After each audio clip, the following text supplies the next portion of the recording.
হ্যাঁ গো, কোথায় গেলে? তাড়াতাড়ি শুনে যাও।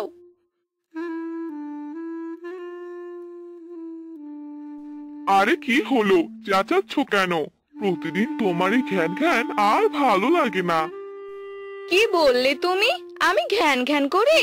থাকবো না আর এই বাড়িতে, আমি আজই বাবার বাড়িতে চলে যাব। কোনো লাভ নেই, আবার ফিরে আসতে হবে। তাই এ কথা আর বলো না। কেন ডাকছিলে তাই বলো। প্রতিদিন এত এত খাবার খেয়ে তো মোটা হয়ে যাচ্ছ। যাও, বাহিরে গিয়ে একটা কাজের ব্যবস্থা করে আসো, না হলে এত বেশি মোটা হয়ে যাবে যে পরে আর হাঁটতেই পারবে না। ও, আমি সুখে থাকি এটা তোমার ভালো লাগে না তাই না? তাই আমাকে দিয়ে কাজ করাতে চাও? আমি এত কথা শুনতে চাই না বাপু, এখন তাড়াতাড়ি কাজে যাও। দেখো কোনো কাজের ব্যবস্থা করতে পারো কিনা। এত অলস মানুষ কোথাও দেখিনি। হ্যাঁ, হয়েছে হয়েছে, আর বক বক করতে হবে না। আমি যাচ্ছি। সারাটা দিন কথা বলতেই থাকে, আর একটু হলেই তো মুখ দিয়ে খই ফুটতো। এ কথা বলেই লালু বাহিরে বেরিয়ে পড়ে আর হাঁটতে থাকে।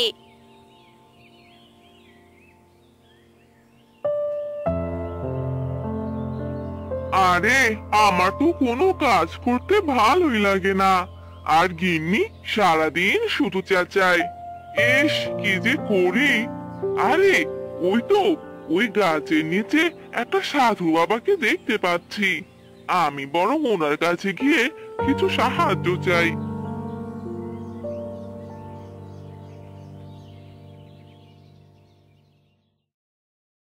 সাধু বাবা, আরে ও সাধু বাবা, আপনি এখানে বসে কি করছেন? ও সাধু বাবা। চুপ কর, তোর এত বড় সাহস, তুই আমার ধ্যান নষ্ট করলি? ও, আপনি ধ্যান করছিলেন? আর আমি তো ভাবছিলাম আপনি ঘুমোচ্ছিলেন। আমায় আপনি ক্ষমা করে দিন সাধু বাবা। ঠিক আছে ঠিক আছে, এবার বল আমায় এত ডাকছিলি কেন? সাধু বাবা, আপনি আমায় একটু সাহায্য করুন, আমায় বাঁচান, আমার বউয়ের হাত থেকে বাঁচান সাধু বাবা। কেন রে, তোর বউ আবার তোকে কি করলো? আমার বউ আমায় শুধু কাজের কথা বলে, কিন্তু আমার তো কাজ করতে ভালো লাগে না। আমি তো শুধু ঠিক আছে, তুই এবার বাড়িতে চলে যা, গিয়ে দেখবি সবকিছু ঠিক হয়ে গেছে। সত্যি সাধু বাবা, আপনাকে অনেক ধন্যবাদ। বাবা, অনেক ভালো লাগছে।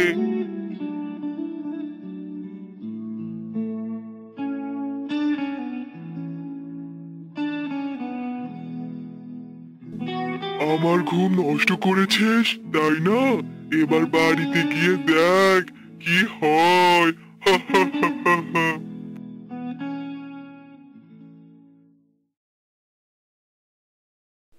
ও মা গো, ও বাবা গো, হে আমার কি হয়ে গেল? এক মাথা থেকে যে 7টি মাথা হয়ে গেল। এবার আমার কি হবে? হা হা হা। আরে, কি হলো? গিন্নি এভাবে কান্না করছে কেন? ও, মনে হয় সাধু বাবার জাদু কাজে লেগে পড়েছে। যাই, গিন্নিকে গিয়ে জিজ্ঞেস করি। গিন্নি, আরে ও গিন্নি, আরে কি হয়েছে তোমার? বেরিয়ে এসো।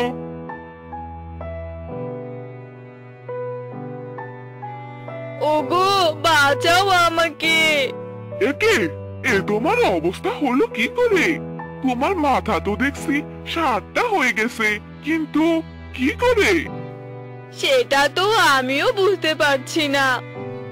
এভাবেই লালু ও তার বউ কথা বলতে থাকে। এভাবে কেটে যায় বেশ কয়েকদিন।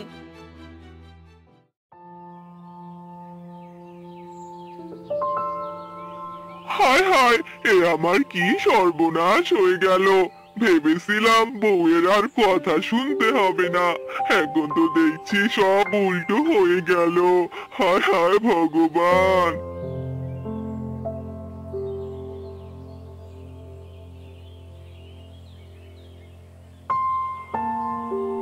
এখানে বসে বসে কি ভাবছো শুনি? তাড়াতাড়ি কাজ করতে চলে যাও, তারপর বাজার করে নিয়ে আসবে। এরপর মোড়লের বাড়িতে যাবে, কারণ মোড়ল মশাই তোমায় ডেকেছেন। হয়েছে হয়েছে, এবার চুপ করো। একবার নয় দুবার নয়, এ তো 7 মাথা থেকে 7 বার কথা বলো।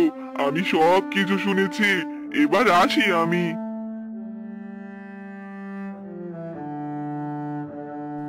এ কথা বলে লালু বাড়ি থেকে বের হয়ে গেল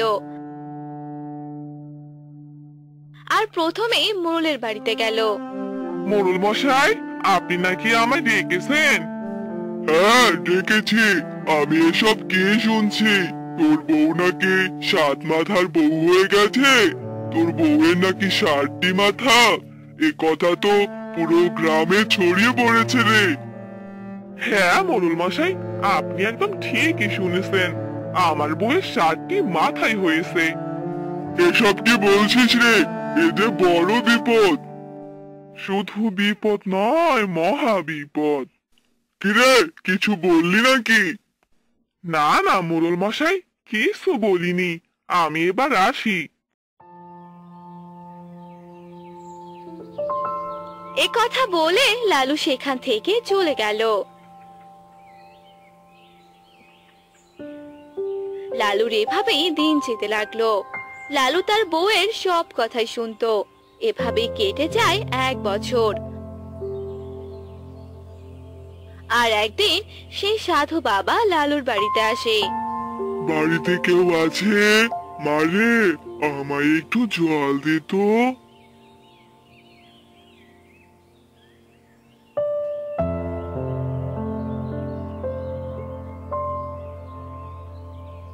আরে সাধু বাবা, আপনি এখানে? আপনাকে আমি অনেক খুঁজেছি, কিন্তু কোথাও পাইনি। কেন রে, তুই আবার আমায় এত খুঁজিস কেন? তাহলে বলছি, গিন্নি, ও গিন্নি, এদিকে এসো তো।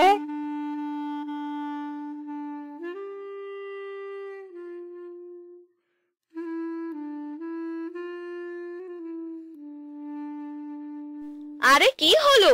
এভাবে ডাকলে কেন? তুমি এখনো কাজে যাওনি যে? আর কখন যাবে শুনি?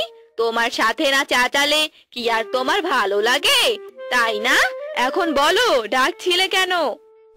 আমার কাজ হয়ে গেছে। দেখলেন তো সাধু বাবা, এই 7টা মাথা দিয়ে এভাবেই কথা বলতে থাকে। আপনার কথা মতো বাড়িতে এসে দেখি আমার বউয়ের এই অবস্থা। আপনি আমার বউকে বাঁচিয়ে দিন সাধু বাবা। হ্যাঁ, এবার আমি সব কিছুই বুঝতে পেরেছি। তুই আমার ধ্যান ভেঙেছিলি, তাই তোর এত বড় শাস্তি দিলাম। সকালে উঠেই দেখবি তোর বউ একদম ঠিক হয়ে গেছে। এবার আমাকে জল দে। তারপর লালুর বউ সেই সাধু বাবাকে জল এনে দিল। আর জল খেয়ে সেই সাধু বাবা সেখান থেকে চলে গেল।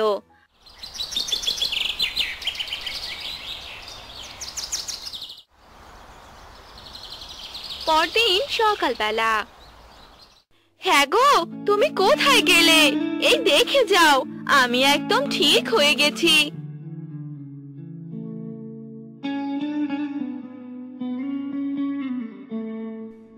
আরে তাই তো, তুমি তো দেখছি একদম ঠিক হয়ে গেছো। সাধু বাবা, তোমায় অনেক ধন্যবাদ। তুমি আমায় বাঁচালে। বাঁচালে মানে? কিসব বলছো তুমি? না গো গিন্নি, কিছু নয়। এবার আমায় খেতে দাও তো, আমায় আবার কাজে যেতে হবে। আচ্ছা দিচ্ছি। লালুর বউ লালুকে খাবার এনে দিল। আর লালু খাবার খেয়ে সেখান থেকে কাজে চলে গেল। এবার আর কোনো অসুবিধা নেই। 7 মাথার বউ থেকে বেঁচে গেলাম। ভগবান আমায় বাঁচিয়ে নিলেন। এরপর থেকে লালু সব কাজ করত। আর এভাবেই তারা সুখে শান্তিতে থাকতে লাগলো।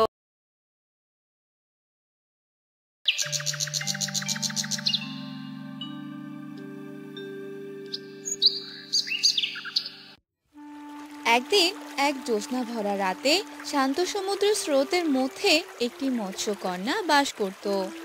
সে সমুদ্রের পাশে একটি বড় পাহাড় ছিল। সেখানেই মৎস্যকন্যা সুখেই থাকতে লাগলো। মৎস্যকন্যা মাঝে মাঝেই সেই পাহাড়ের কিনারায় আসতো, আর এভাবেই মৎস্যকন্যার দিন কাটতো। আর সে সাগরের পাশে ছিল একটি গ্রাম। সে গ্রামে থাকতো অনেক মানুষ। গিন্নি, ও গিন্নি, আমি সাগরে মাছ মারতে গেলাম। সে কি গো, তুমি কালই তো অনেকগুলো মাছ মেরে নিয়ে এলে, আজ আবার মাছ মারতে যাচ্ছ যে? আরে আর বলো না, সেই সাগরে তো অনেকগুলো মাছ আছে। যখনই জাল ফেলি তখনই অনেকগুলো মাছ উঠে আসে। আর মাছ দেখলে তো আমার মাথা একদম ঠিক থাকে না। তাই তো আজকেও মাছ মারতে যাচ্ছি। হ্যাঁ, ঠিক আছে, যাও, তবে তাড়াতাড়ি চলে আসবে, বুঝলে? আচ্ছা ঠিক আছে, আমি এবার যাচ্ছি তাহলে। এই বলে রমেশ জাল নিয়ে সেখান থেকে চলে গেল। আর সে সাগরে গিয়ে অনেক মাছ মারতে লাগলো। রমেশ যখনই জাল ফেলতো তখনই তার জালে অনেকগুলো করে মাছ উঠতো। বাহ বাহ, কত মাছ! এভাবে প্রতিদিন মাছ মেরে বাজারে বিক্রি করলে তো আমি আস্তে আস্তে বড়লোক হয়ে যাব। হা হা হা হা হা হা হা। যাই, আজ বরং বাড়িতে চলে যাই।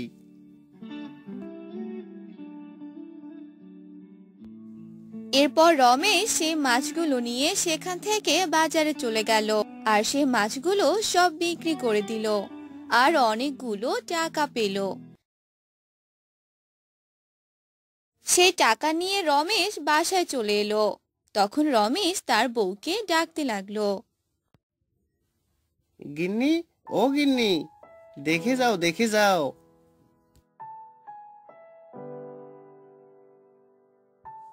আরে কি হলো গো, এভাবে ডাকছো কেন? তোমাকে আজ এত খুশি খুশি লাগছে মনে হয়, কি হয়েছে বলো তো? আরে গিন্নি, আজ তো আমার অনেক লাভ হয়েছে।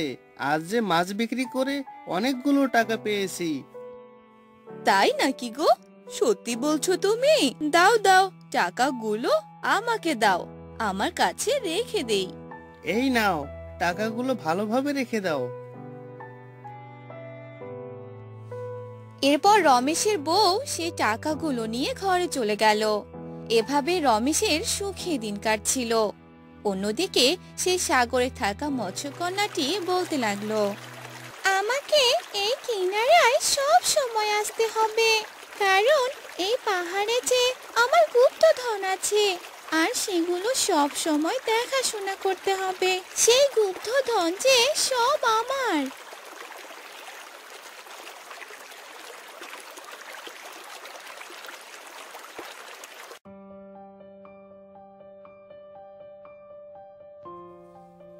আমি আজকেও সাগরে গিয়ে মাছ মারবো।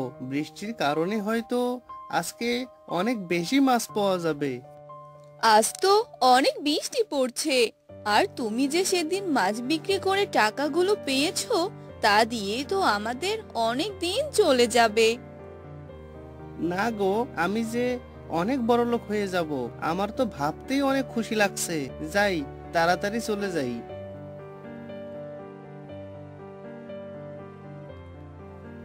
এই বলে রমেশ সেই সাগরের তীরে যেতে লাগলো।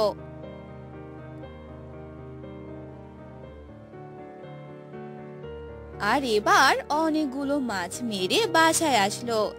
এভাবে প্রতিদিন এত মাছ দেখে রমেশের অনেক লোভ জাগলো। এভাবেই কেটে গেল অনেক দিন। একদিন সাগরের তীরে একটি বৃদ্ধা বসে বসে কান্না করছিল। সেই কান্নার আওয়াজ মৎস্যকন্যা শুনতে পেল।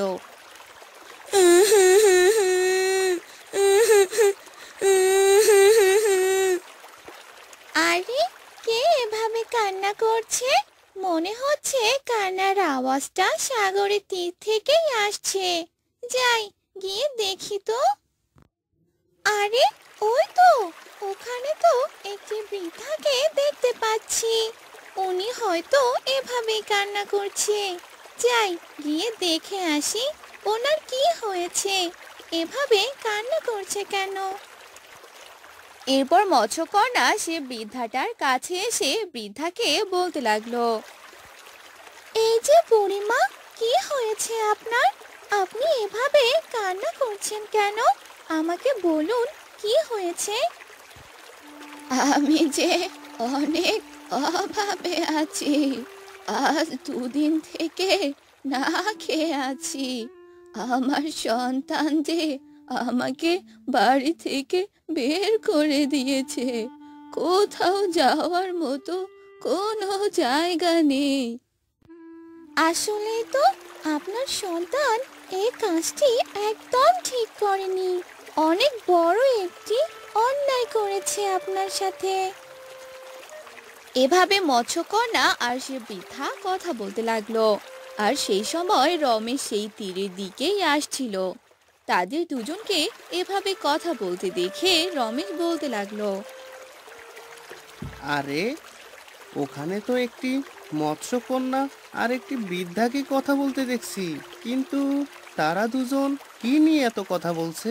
শুনি তো, একটু এগিয়ে শুনি তো, তারা কি বিষয় নিয়ে এত আলোচনা করছে।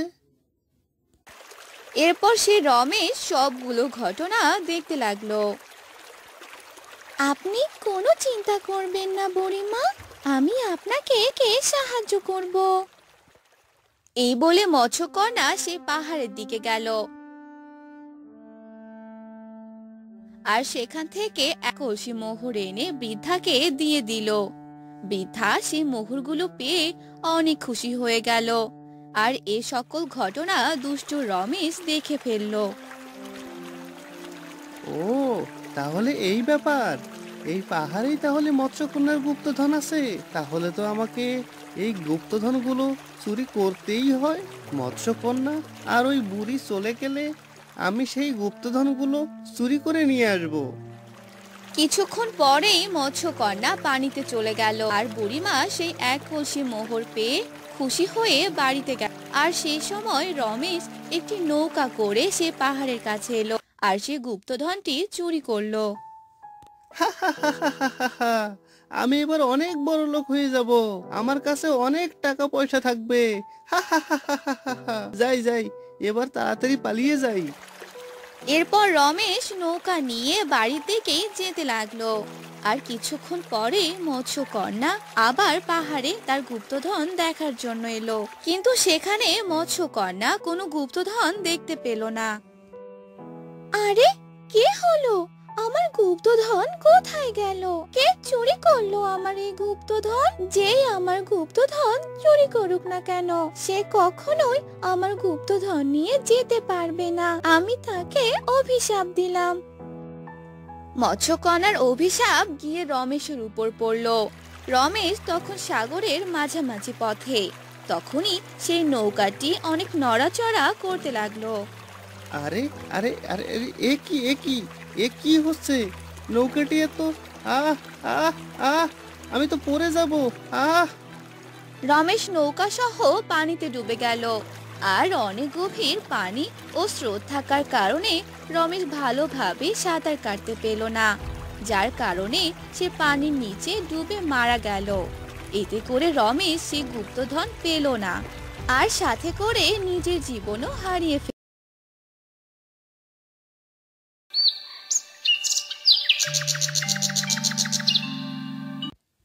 একটি গ্রামে বাস করত এক গরিব চাষা। তার নাম ছিল শ্যামল। সে অনেক কষ্টে দিন কাটাতো। জমিতে চাষাবাদ করে যা রোজগার হতো তা দিয়ে তার সংসার চলতো। একদিন শ্যামলের বউ শ্যামলকে বলতে লাগলো, কি ব্যাপার, জমিতে যে নতুন কিছু চাষ করতে হবে, এ নিয়ে কিছু ভেবেছো কি? এ নিয়ে আর কি ভাববো বলো তো? আমার কাছে তো কোনো টাকা নেই। জমি চাষ করতে গেলে তো অনেক টাকার প্রয়োজন। এতগুলো টাকা আমি কোথায় পাবো? তুমি এক কাজ করো, মহাজনের কাছে গিয়ে কিছু টাকা ধার নিয়ে এসো। তারপর সে টাকা দিয়ে জমিটা চাষাবাদ করো। এটা না করলে যে আমাদের না খেয়ে মরতে হবে। আচ্ছা ঠিক আছে, আমি তাহলে মহাজনের বাড়িতে যাচ্ছি। দেখি কিছু টাকা পাই কিনা।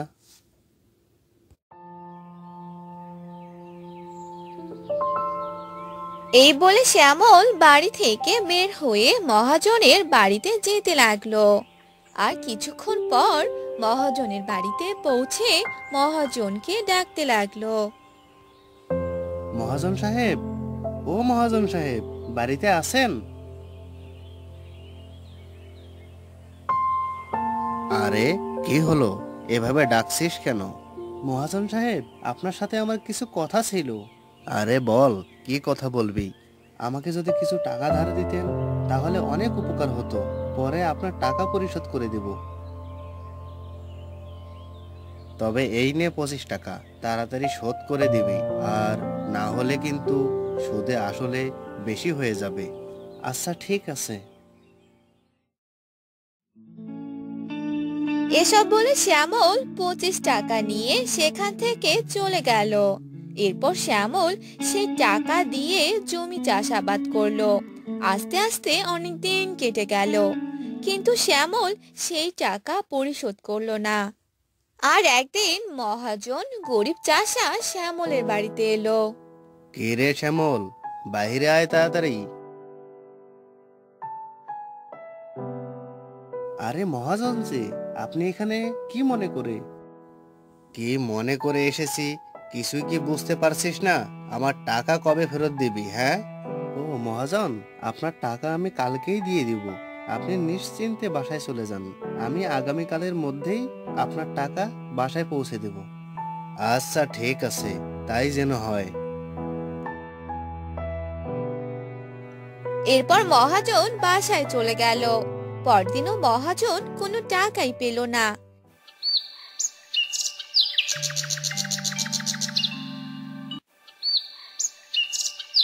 এভাবে আরো কিছুদিন চলে গেল। টাকা না দেওয়ার কারণে 25 টাকা সুদে আসলে 500 টাকার মতো হয়েছে। মহাজন সে টাকা না পাওয়ার কারণে সে গরিব চাষা শ্যামলের নামে বিচার দেওয়ার কথা বলে। এসব কথা শুনে শ্যামল মহাজনকে বলে, মহাজন সাহেব, আমি আপনাকে 100 টাকা দিচ্ছি, বাকি টাকা পরে দিয়ে দিব। তবু আপনি আমার নামে বিচার দিবেন না? না না, এই 100 টাকা দিয়ে কিছু হবে না। আমি সব টাকা একসাথেই চাই, কিন্তু এই 100 টাকা আমি অনেক কষ্টে জমিয়েছি, আর বাকি টাকা পরে দিয়ে দিব। কিন্তু সে মহাজন কিছুতেই রাজি হলো না, আর শ্যামলকে জেলে পাঠানোর কথা ভাবলো। আর এই চাষার নামে বিচার জানালো। এমন সময় শ্যামলা মাথায় চশমা, চোখে তোখর বুদ্ধি এক উকিল এসে শ্যামলকে বলল, ওই 100 টাকা আমায় দিলে তোমার বাঁচবার উপায় করতে পারি। আমি আপনার হাতে পায়ে পড়ি, আমাকে বাঁচিয়ে নিন। তবে শোনো, আমার ফোন দিয়ে বলি, যখন আদালতের কাঠগড়ায় গিয়ে দাঁড়াবে তখন বাপু হে কথা টো কথা বলো না। সে যা কিছু বলুক না, গাল দিক আর প্রশ্ন করুক, তুমি তার জবাবটি দেবে না, খালি পাঠার মতো ব্যয় করবে। তা যদি করতে পারো তাহলে আমি তোমায় খালাস করব। কর্তা, আপনি যা বলবেন আমি তাতেই রাজি।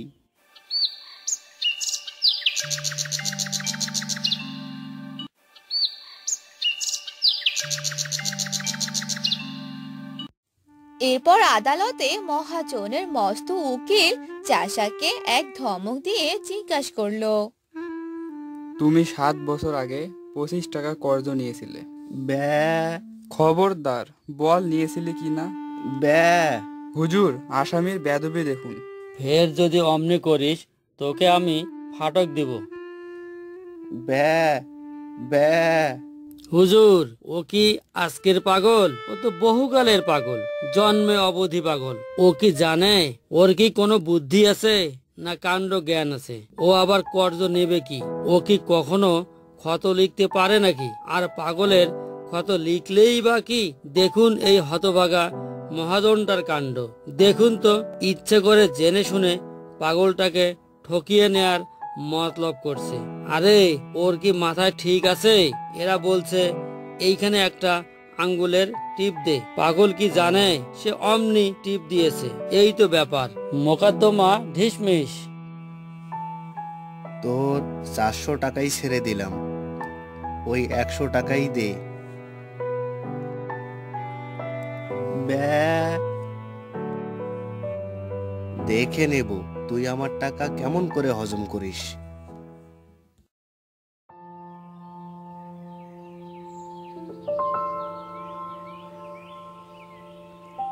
শ্যামল তার পোটলা নিয়ে গ্রামে ফিরতে লাগলো। এমন সময় তার উকিল এসে শ্যামলকে ধরলো। যাচ্ছ কোথায় বাপু? আমার পাওনাটা আগে চুকিয়ে যাও। 100 টাকার রফা হয়েছিল, 100 টাকার রফা হয়েছিল। এখন মোকদ্দমা তো জিতিয়ে দিলাম। ব্যা, বাপু হে, ওইসব চালাকি খাটবে না, টাকাটি এখন বের করো। ব্যা, উকিল তাকে নরম গরম অনেক কথাই শোনালো, কিন্তু শ্যামলের মুখে কেবলই ওই একই জবাব। তখন উকিল বলল, হতভাগা গোমুখ্য, পাড়া গিয়ে ভূত, তোর পেটে এত শয়তানি কে জানে। আগে যদি জানতাম তাহলে পোটলা শুদ্ধ টাকাগুলো আটকে রাখতাম। এই বলে উকিল সেখান থেকে চলে গেল। বুদ্ধিমান উকিলের আর দক্ষিণা পাওয়া হলো না, আর শ্যামলও খুশি মনে সেখান থেকে চলে গেল।